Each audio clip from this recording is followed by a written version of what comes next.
wasn't the fairest business deal, but Depends on what you want. But part of it is like what you want and being educated and knowing the deal that you're making. Yeah, because there's nothing wrong with that. You know, if I really say I just want to relax, not have to worry about financials, and just design for you, yeah, there's nothing wrong with that. Yeah. But you have to know that's what you want and what you're giving up for that. And also, to your point, in terms of doing your work, in terms of knowing what you want and what you're willing to give up, if you don't, someone will come, like you said, give you an offer. You might not understand the gravity of that offer. Exactly. But it can be completely legal, and yes, you won't be able to get what you want back unless you have to go to drastic means, which she ultimately ended up doing. We can get into that now, or we can get into that later. But I mean, here's the thing though, you said try to, but it's like right now it's part of her legacy.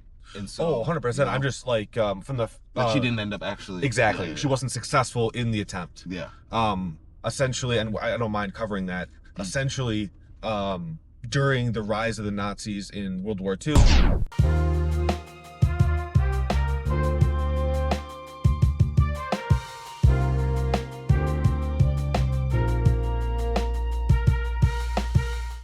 All right. Yo, we're back. We are back on another Founders Drive. What's up, everybody? Founders Driving. We're Founders Driving, talking about the drive of these different founders. Yeah. And welcome back. I like it. I like it. It's another cold day here in Michigan. It's freezing, actually. Yes. But next year, we're doing this in Mexico. Next year, Mexico. We're going to take our Founders Drive. Oh, it's going to be fun. It will be. All right. So, getting into it, yes. Let's start with our constants updates. Do you want to kick us off with what we've been up to this week? Yeah, man. I mean, we've just made everything a lot simpler, a lot more straightforward. Really bringing some of that managed stuff to the forefront. You know, having you land on that design page now. Yeah.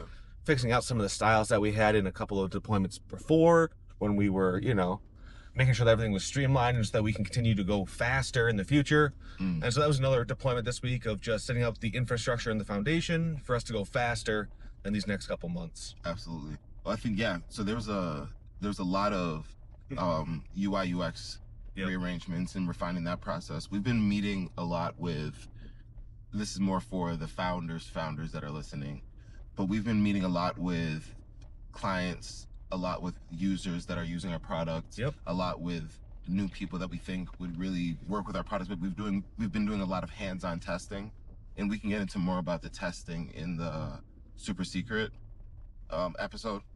But we've been doing a lot more hands-on testing, a lot of hands-on research, a lot of working with people directly to refine our process, see where we have blind spots, and we've been making those changes pretty actively. I mean, I think we've had a couple pushes this week. Yes, I've been very active. Yeah, so this has been a very, very busy 2026. We have our foot on the gas pedal. Yes. We're growing, and it's great, but I really want to just highlight Constants right now, because again, we're helping and refine the process. But if people don't know what Constants is, what is Constants? It's a platform for entrepreneurs to create mini websites where they can use these mini websites as digital landing pages and as digital contact cards. That's just step one to becoming an entrepreneur in this new landscape.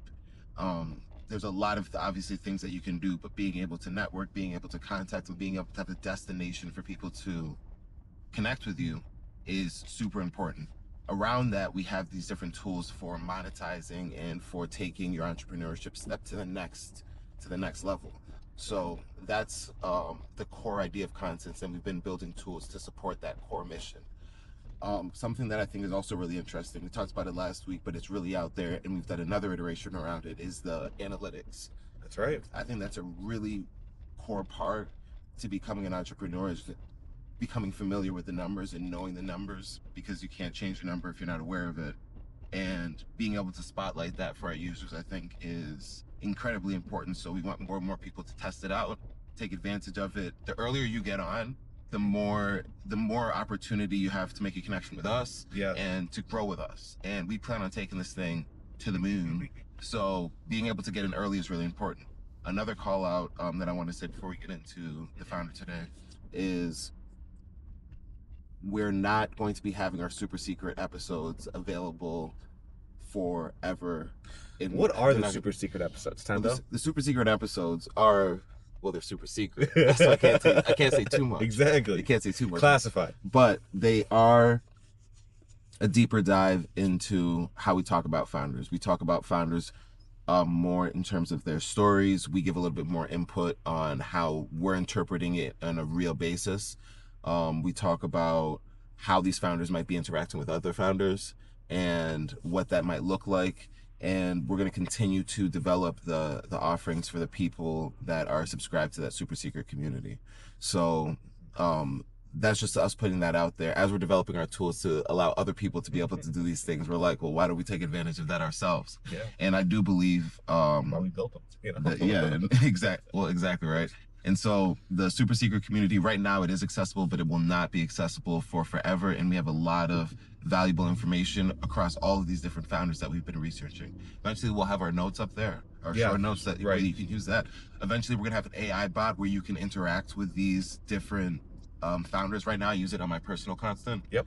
Where I have my notes and then I interact with the founders and I role play with them. I'll use them as my board of founders where I can communicate with them and just get different perspectives. And we're going to be making this available, so it's not just my notes, it'll be Jake's, and then we'll also have the entire library. Exactly. It will be accessible. Yeah, I think that's super important. Also, just if you guys think we're honest here, yeah, check out Super Secret. Yeah, exactly. So again, that's not going to be there for forever, but check it out on Constance right now, and we're going to continue to make that a more and more compelling offering. So the earlier you get in, you will not be disappointed. It takes zero effort to click that button and go there. Yeah. And I promise you, it'll be worth it. So anything more on that, or should we dive in? I mean, I like that. I also think, like, claim your spot today. Yeah. I like that, of like, claim your digital, you know, house, your real estate, whatever it is. You probably don't have a house now because its interest rates are crazy. Right. And so in the digital world, you can actually put your claim down and say, this is where I'm going to be, where everyone can find me and interact with me. That's so important if you want to start a business. And you covered some of that stuff, but just really want to reinforce, claim your spot now. Yeah. You know, claim it and connect, because again, zero effort right now today, but it can go a long way. And I'll actually add one more thing in here. We'll touch a little bit more on this. I know we're going to start recording more Constance specific stuff. Oh yeah. That's more recent with what's going on, but this has been a crazy week for layoffs. Yeah. There have been over 52,000 layoffs that have been announced. And we're still January. And it's still January. Amazon 30,000 or 16,000 plus the 14 you had last month. UPS another 30,000. Home Depot 800, Pinterest about 800, Facebook I think about 600. Verizon, I know. Verizon, I didn't even know about Verizon. Dow, I think. Dow 4,500. Yeah. So these numbers are starting to pile up. The Anthropic CEO was saying, he was like, look, we're making this stuff, but it's going to increase, and there's going to be a huge gap between the earners. And I think that this is a super critical moment to be tapped into a network of entrepreneurs like us. And if it's not you, it might be somebody else. So with all that said, without further ado, unless you have anything else to add, let's dive into today's founder, who is who? Coco Chanel. Coco Chanel. Which I don't think it's her legal name. Coco Chanel. That's how everyone knows her. Yeah, it's not. But like, any of those her names aren't her legal names. She was born right. She was born Gabrielle. And I think on her birth certificate it was like Chancel. Yeah, it wasn't actually. Yeah, but she just went by Chanel. Yeah. And she never corrected it because it made her look poor, or revealed that she had more humble beginnings. All about framing the story here. I think that's kind of just setting this up. So her father was a peddler, wasn't wealthy by any means, and her mother obviously wasn't wealthy by any means either. And they had her and her sister out of wedlock, which was really frowned upon at the time. She was born in 1883. Yes. So the 1800s. Catholic, Roman Catholic Church, very shunned or shamed to have kids out of wedlock. And I believe they had 2 or 3. Yeah. And then they had a total of 6. Her mother died at an early age, around 11 or 12. Very early age. And then her father didn't feel apt to raise the kids, so he sent the sons away to work, and then his daughters to a convent. Well, an orphanage, essentially. Yeah, which operated as an orphanage. Yeah. And that ended up playing a really big influence on her whole career, because that's where she learned how to sew. That's I think the biggest thing there is that Yeah. learning to sew is huge. Because it literally set the foundation for as a fashion designer. Yeah. And I'd imagine that there's also a lot of the style that she saw in the attire there shapes the way that she designed later. I'm also just curious what that mentality does to a young child. I'm in an orphanage, but I have a father. Yeah. You know, that's just like a very interesting. It makes me think maybe she was on a path of like, oh, I don't need any men. Like, I'm going to go do this myself. That'll kind of come out later in life as a very independent form of, you know, just living her life. And so I'm curious how that would mess with, I'm sure it would mess with my head. Yeah. It was like, I'm in an orphanage. They call it a covenant, but like, I do have a father, and he just doesn't want to raise me. Yeah. He probably messed with her, and I think that it's clear in her work that she was really dialed in on her work, and she had her relationships, of course, notable relationships along the way that helped her develop her career, helped her define who she was as a person. But I think that was always secondary to work. There's a quote that she said that she was like, I'm very difficult to get along with. And she said that if there's a guy out there who's more into his work than me, then I probably wouldn't get along with him. Right. And so I think she made peace with her path in life. Well, her relationship with her masculine, and channels that energy into the masculine characters in her life, and challenged that energy, channeled channeled that energy into her work and into her craft. That came a little bit later. It wasn't a straightforward path, but I think when we look at her whole lifetime, it becomes clear that there was some type of anchoring in those early experiences. At least a match was lit at a very young age. Right. Facts. But then there was where was it? I know. So she obviously the sewing in the orphanage / covenant, and then she started working a little bit into her like teenage preteen years as a singer at a club, at a cabaret club. But before we even get to that, I'm sure you touched on a point that I think was pretty interesting about her basically shaping her narrative at a very young age. Yeah. And I wonder how much, because there's been tales of her also saying later that her father went off to go and find his fortune in America.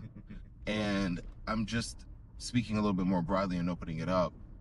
What do you think, like, how intentional do you think some of these people are in crafting their narrative? I think it's extremely, I would say, extremely planned. She's definitely doing that with knowledge that that's not how she probably felt in the moment, but it plays very, very well if you start to hear a story about the life and what actually, like, you know, what she wants to portray happened. Yeah, I think she was very attuned to perception. And when people were probably talking about that later, she might have felt a way, and then she used that. But I also think about this in the sense of other founders that we talk about. Of course, we have to take their stories at face value, but I wonder how much of it is shaped to make them look a certain way. Yeah, I think there's a lot of that in a lot of entrepreneurs' lives. Is not lying, but you are framing it in a certain light that makes whatever you're trying to highlight look better or worse, right? Like, there is that play there, and I think a lot of people do that with their life because it's just easy to romanticize some of these things rather than say, hey, this is actually what happened. Yeah, I think the latter is always more enticing. Right, yeah, and that's why we do some of these drives too, is like asking these questions. The lore. Yeah, is it romanticized or is it really what happened? Yeah, exactly. I'm like, where's this? What's the story exactly? Yeah.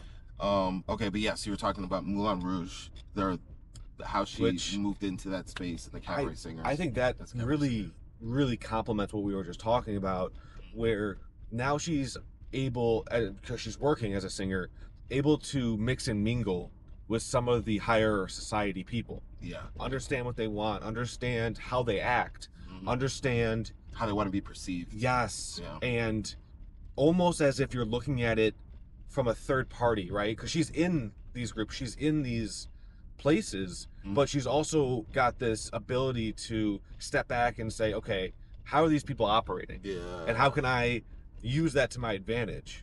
Which, you know, she ended up doing, but yeah. Well, yeah, because she got introduced during this period to the middle upper class people of France, and this helped her get her start to where she started making hats, yes, and putting her skills to work.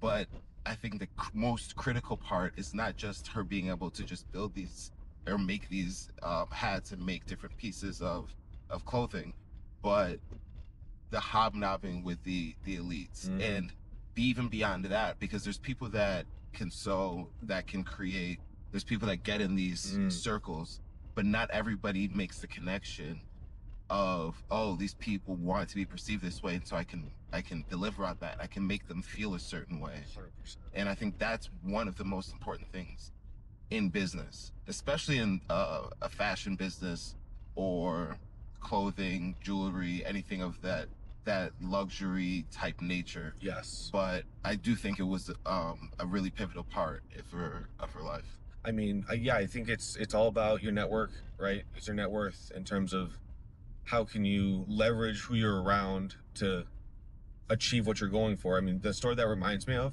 which is kind of a tangent, and you might have a thought or not about this, is the fact that the top streamer in the world, Kai, released his own little fashion website. I don't know if you saw that drop. I haven't seen that. It was a silent drop, but it sold out in minutes. No. And a lot of it, I think, is because of the, you know, reach that he has. Even if he didn't tweet about it, people were probably searching and finding and all of these things. And so leveraging that network to be able to do that kind of distribution is huge. I mean, with Chanel, I think she had to get the money from these rich people to start her hats and her boutiques. But, you know, same concept, right? Yeah, in terms of network. Okay, yes, I see what you network. mean. Like, there's the Kai's is more distributed and like far-reaching because of technology. Hers is more close knit. I was thinking very much like more so the Reid Hoffman's in the Silicon Valley network that they have there, where you're kind of located in a space where you can mix and mingle with a lot of different people that might be able to help you and interact with you. That's a good one too. You know? I mean, she took it obviously a step further when she started dating some of the people that were helping her, but I mean, that was what she needed to do, right? And then I also think she had a large amount of respect and love for some of these people that she met, specifically because it impacted her so much across her lifetime. But yeah, she so after, you know, trying the singing thing and then pivoting into creating clothes and hats, she was backed by one of her first loves. Yes. Capel. Boy Capel is, I think, his nickname. That was, yeah. Technically, yeah. Capel was probably Capel. That's technically the second one. But yeah, being able to fund her operation. Who was the first again? I don't know the name, but there was another wealthy person who first got her start in the hats. He let her sell hats out of his apartment. And so that's how and they used to throw parties out of the apartment, and she'd have the people come in and say, oh, now I need to wine and dine you, figure out what you need and stuff. And at the time, women's fashion was very much outdated, and probably even at the time they felt it was outdated, or Chanel did, in terms of corsets, very tight, very Victorian. Yes, exactly. Another staple of this time in women's fashion is pale skin. All of the beauty products, all of the makeup was built to make the woman's skin lighter, to lighten it up. The concept of a suntan didn't really exist, even though obviously it's hugely beneficial, especially if you're avoiding the sun. It just kind of plays into, I think, what Chanel had to work with at the time, which was this very, like you said, Victorian era fashion. Yeah, there's a little tidbit foreshadowing the few years where people caught her sunbathing, and then it became a trend. They're like, oh my god, they're like, did you see how? Yeah, look. Yep. But I confused that first guy with Capel. Yes, who was right after and financed her first store that she opened up on 21 Group. Yes. And that was her first shop, which she eventually grew, had great positioning, but she eventually grew and she expanded, and she had a lot of wealthier clients there, and she was able to again play the group, play the class, play the network, and grow the business that way. It's funny. The one kind of comment that keeps coming up here that I definitely am going to talk about in the super secret episode is selling the lifestyle. The concept of, if this is what you're preaching, this is what you should show. And the one person I feel like that does this today, I'm actually, should I save it for the super secret? If you can, I can remember. Okay, I'm gonna take a note there with the lifestyle, because something that everyone who's watching, you should realize this, right? If you have a business, if you can sell the lifestyle, it's insanely important to, I guess, getting trust and convincing other people that, yeah, this is a product or a service that I actually do want to use. Yeah. It's very convincing if you see, a person saying, oh yeah, I can, Yeah, I have a lot of thoughts on this. do this. And then you actually see them doing it. Yeah, so we can get busy with that. That's a fun one that we're going to touch and add some value in the super secret episode for. So a couple things just to note there is she didn't open with working class. She went right to like the money, and she was very like, she just knew where to go to and where to focus on. And then she introduced this jersey fabric, which was a lot like looser and easier for women to wear, like you were talking about, and that was a big value add that she added. Like she recognized that was a need for the people that she was talking with. It's also just like, be comfortable. Yeah, and they also said that the First World War also created a space where people were looking for just more relaxed and casual attire. This was a time when people were playing tennis in full clothes. Like, it's wild. Yeah, so it was just a different time, and she helped foster that whole transition into a more modern but still chic, elegant look. Yeah, the important thing there too is like, even the jersey fabrics and stuff, it's not very expensive material, but it's very expensive finished product. Yeah. And so that margin is huge. Yeah. So this is in the early 1900s too, right? Yep. And she opened and she founded Chanel technically on the 1910. Yes. So over 100 years ago. One thing that she was quoted as saying is, "I was the one who changed. It wasn't fashion. I was the one who was in fashion." And she talks about this a lot. She talks about how the difference between fashion and style. She talks about the difference between copying and imitation. And I think they're critical ideas to break down when understanding the way that she viewed the world. There's that old interview that we saw from that I sent you from like the 50s. Where she was talking about some of these things, and it hit me because she spoke with it from a place of conviction. It wasn't the most eloquent phrasing, but it was a place of conviction. You could see it, where she was like, almost like, you don't understand it. Like, you don't understand this difference. I don't even know how to explain it. And you're asking these hard questions when they seem like they should just be obvious. That's like the energy that I got from her. But I think it plays to her mindset. It plays to why she made some of the moves that she made. It was a deep understanding of what actually ended up becoming fashionable, what actually ended up becoming stylish, what people look to and what people copy. One thing that we can get into a little bit more is the Memetic theory from last episode with Peter Thiel. Okay. Because Peter Thiel talks about how people, or a theory that really resonated with him was Rene Girard's theory on the mimetic nature of people, how we like to imitate what other people want. We want what other people want. We imitate people's desires. And when we think about fashion, especially trends, short-lived trends, a lot of that stuff is in line with fashion. And that's kind of like the backbone. What's in, what's hot, what should I be wearing? And so I guess knowing that nuance, the difference between style, which she thinks is more what she's into, and then it's very interesting, right? If I can kind of set the stage here, and this is just like a hypothesis on how you could go ahead and build something like this, like Chanel did, right? Is obviously, if you can get those high-end, high society people to be wearing your designs or your clothes or to market to them specifically, you're going to have memetic influences on the people of middle and lower class society, because they're going to look up at, oh, that's what the rich are wearing, right? So that all makes sense. But then it's like, okay, where are the rich getting their designs from? But that's really where the core of the idea is where the rich or 100%. where the people in trend are getting their ideas the from. people that are rich get to go to nightclub, get to go to these clubs, get to go to these places where you'd be an audience member. As a rich person, you're still an audience member, and you're looking at a stage, and the singer's on the stage.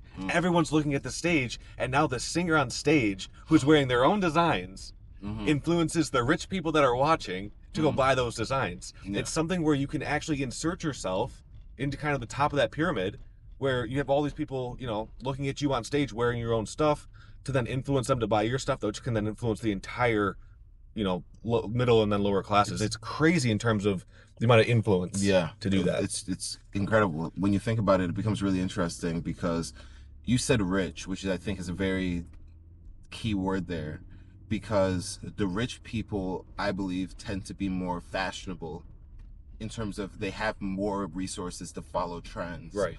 I think you can get more style, especially in today's day and age. Probably less so pre-Chanel's era, because it was more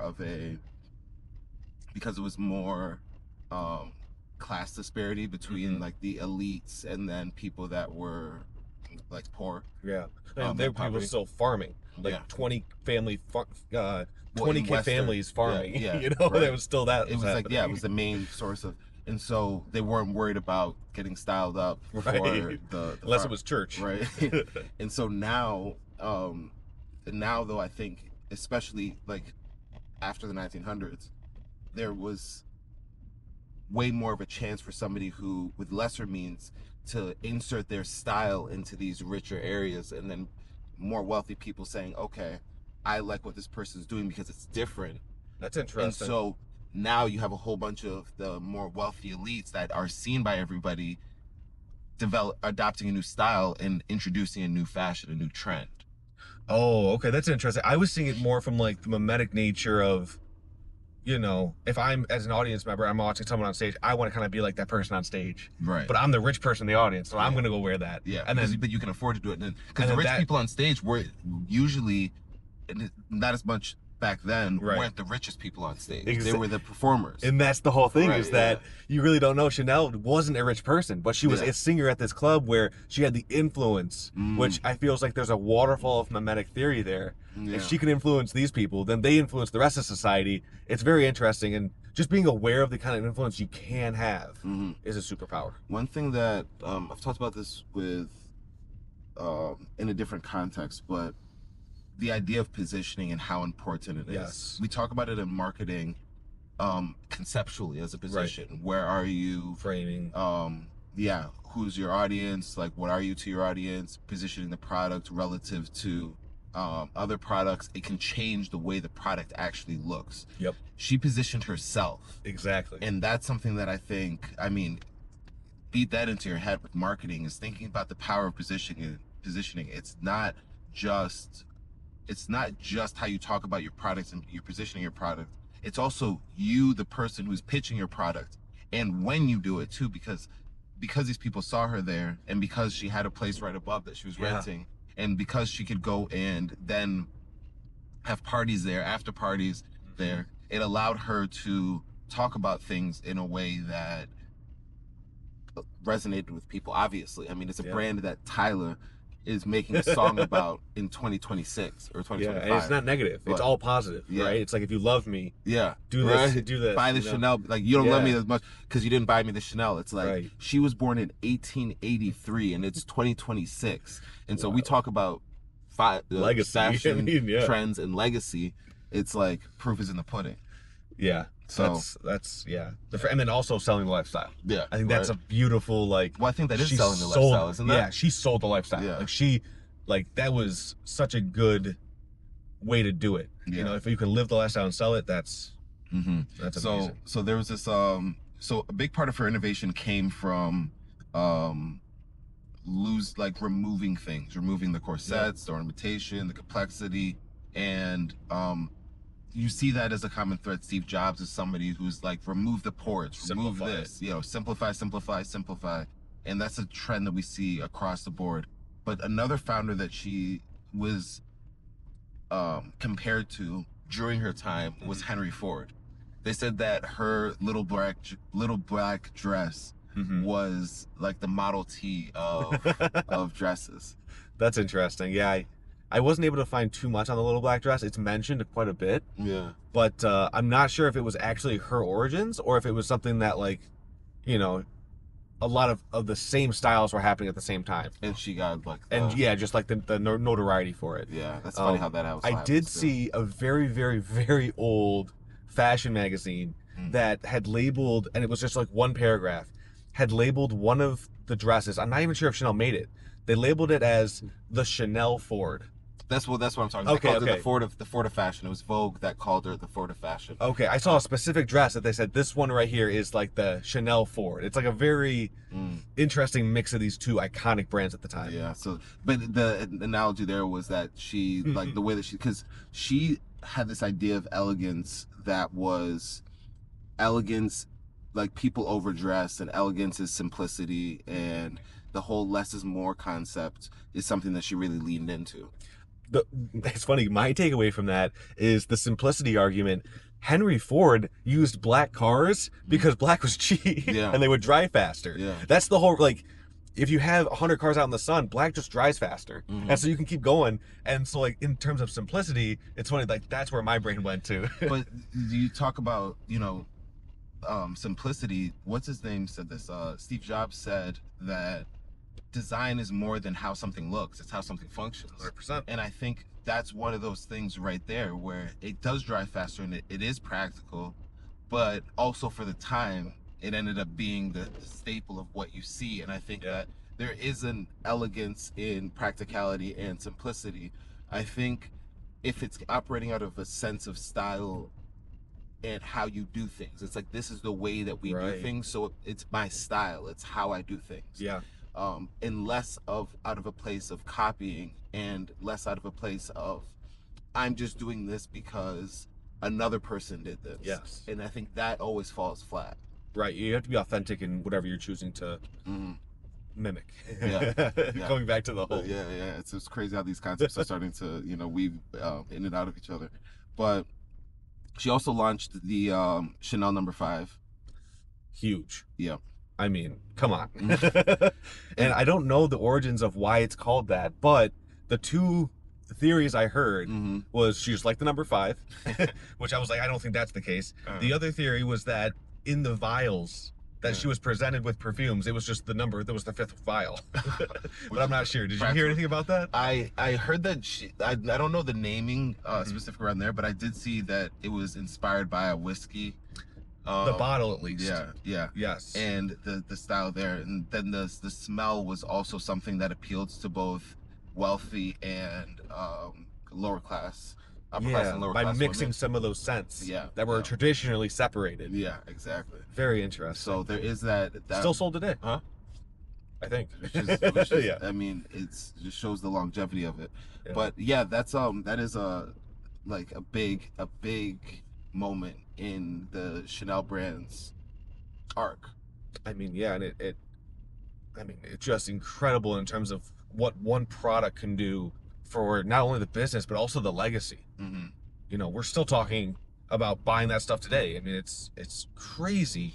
And then the amount of like advertisements they were getting, and the amount of, you know, celebrities that were using it and calling it, you know, naming it is just incredible. Some of the celebrities that she was associated with, Picasso. That's somebody that we might want to look into just as a name.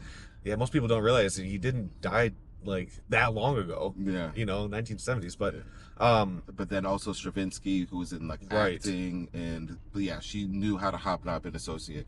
But she was the first fashion designer to launch a perfume. Previous perfumes were single scent florals. No. 5 was complex, mysterious, 80+ ingredients.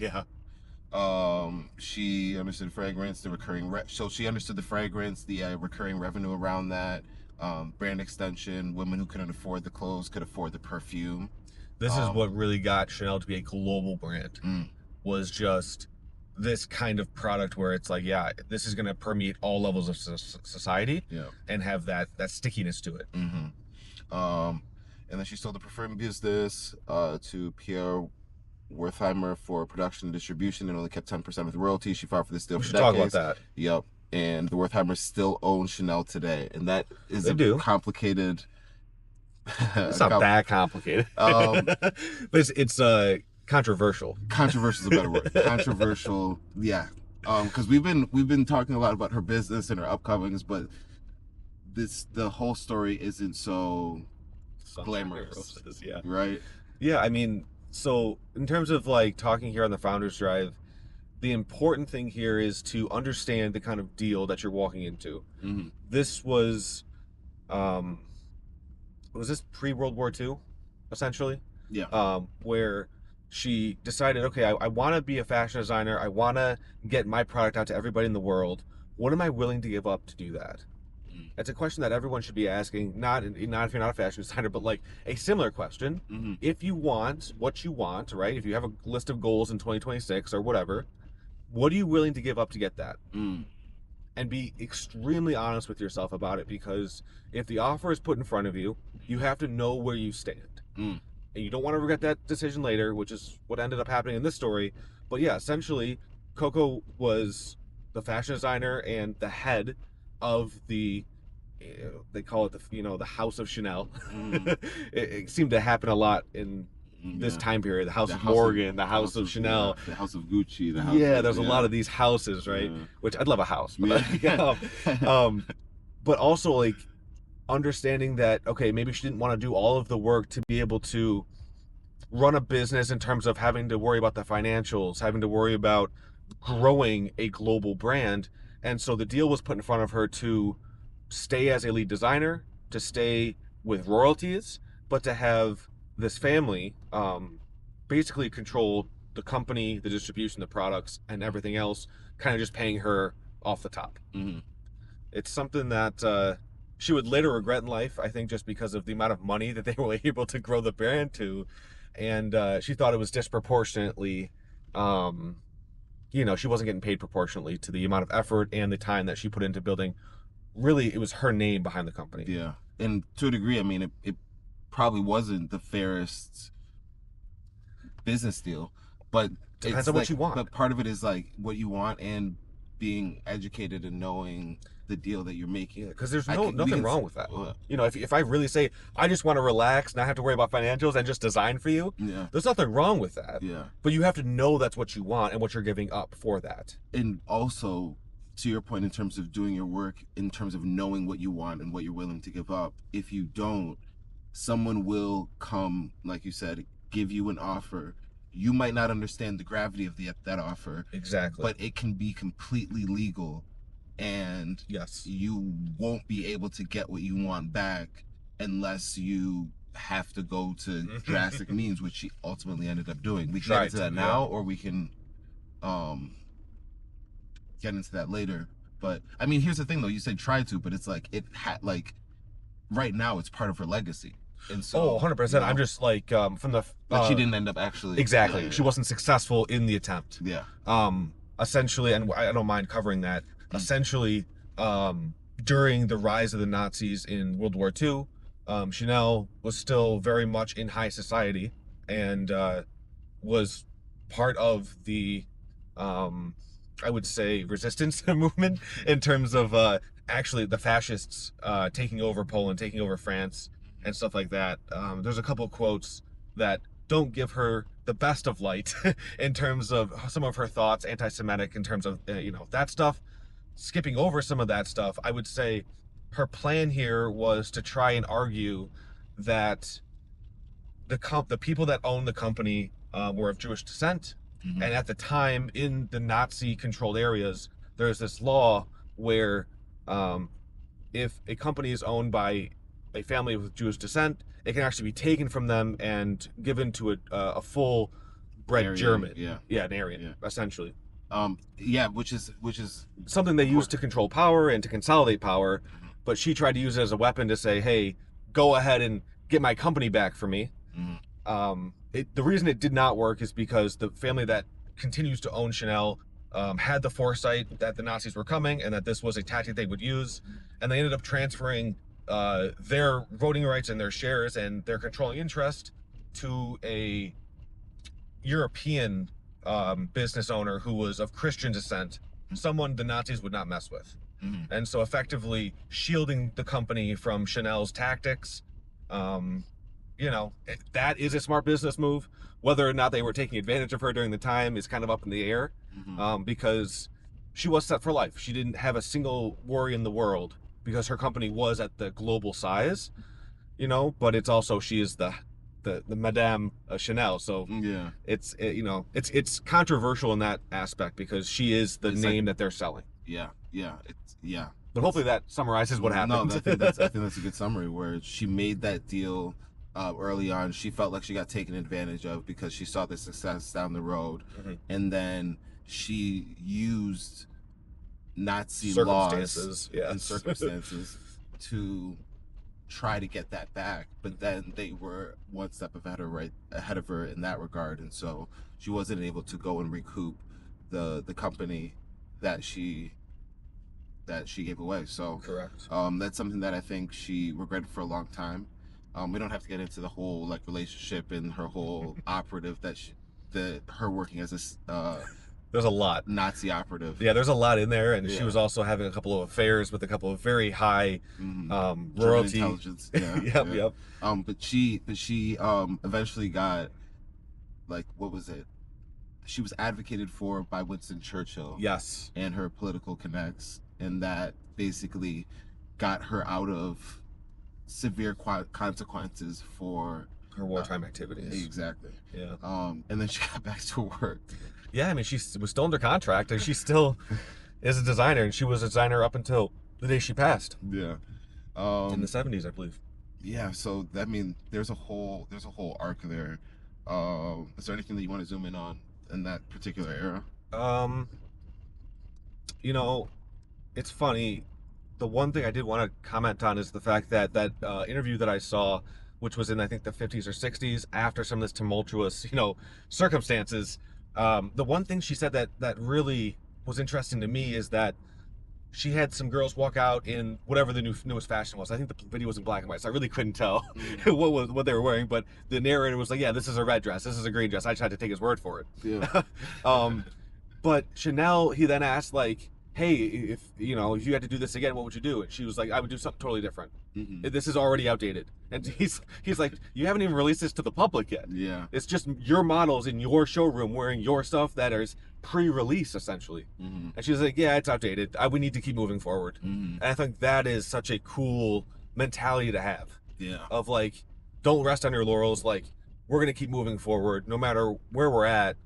There's always going to be a new iteration, a new thing that we can keep building towards. Yeah, she was working until the day she died. Yeah. Like, literally right before she died, she was working on her spring collection, and she was very, very adamant about it. Yep. And it kind of brings a whole discussion of work-life balance. She was somebody that was more on the working end of the spectrum and leaning into that. And I don't know if I'd call it work. I don't think so either. And I think that's kind of our through line whenever we talk about this, is that we don't think about it as work. And so when you say work-life balance, it's like you've already limited the amount that you can accomplish, because you've basically said, I need to balance this out with something else. Even fun times outside of direct action are work, because everything is part of context.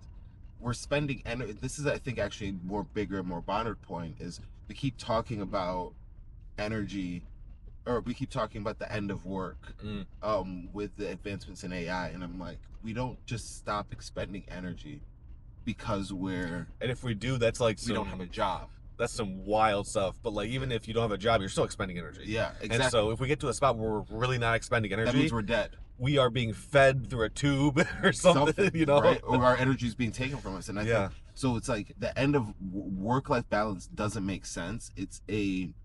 I'm becoming more and more passionate about this, because I think it's not really rooted in reality. It's like something that was sold to us, and I think is actually limiting people's potential. I think job life balance is something that's different. Because a It's job interesting. is a set of tasks that you do for somebody else that you don't really have ownership in. I like the passion, and I think this is a great topic for Super Secret. The one thing I would say, and we can probably end on this, is the fact that the job that you have today, somebody came to you with an offer. And if you didn't think about that offer and you just signed the paperwork, you're continuing to engage in that offer without thinking about it. Yeah. And so think about that. Think about it. Think about it. Sit there and think about, hey, think about it. What do you want in life? Think about it. What do you want in life? And are you doing what you are doing now that's going to get you there? Like, are you serious about that? Are you honest with yourself about that? Because if you are, hopefully you are on that track, and we hope that for everybody watching. Yeah. But if you're not, join Constance. Come have a brand new digital life where we can actually make your dreams a reality. Yes. And an offer that I think is much more fair. Offer you can't refuse. Exactly.